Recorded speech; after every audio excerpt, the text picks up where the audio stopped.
আল্লাহ তখন বলবেন, ও ফেরেশতারা, ও ফেরেশতারা, আমার বান্দারা কি করে? কয় আপনার বান্দারা ইফতার নিয়ে বসছে। কয় তারা খায় না কেন? কয় আপনার ডরে খায় না। কয় তারা কি আমার দেখছে? কয় না। আমার জাহান্নামের আগুন দেখছে? কয় না। তো তোমরা না বলছিলা দুনিয়াতে প্রতিনিধি পাঠানো দরকার নাই, ওরা গিয়ে মারামারি করবে, কাটাকাটি করবে?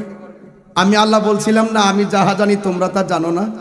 হ্যাঁ, এই দেখো গলায় শুকায় গেছে, পানি পান করে না আমার ডরে। পেটের মধ্যে খাবার নাই, আর পরও তারা পানি খাবার খায় না।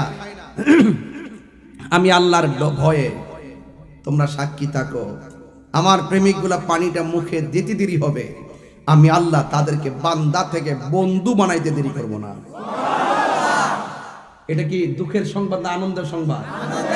এই রাসূল বলছেন এই সময়টা আনন্দের। এই জন্য ইফতারের সময় গল্প, মোবাইল টোবাইল টিপবেন না। ইফতারের টাইমটা দোয়া কবুলের সময়।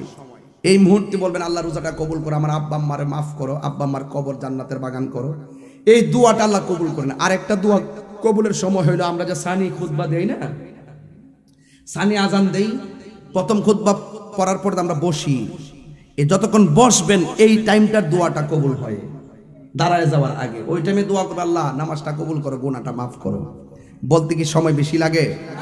এই ঘাটগুলো আপনারা জেনে রাখবেন। আপনারা যদি জেনে রাখেন তাহলে সময় কাজে লাগবে।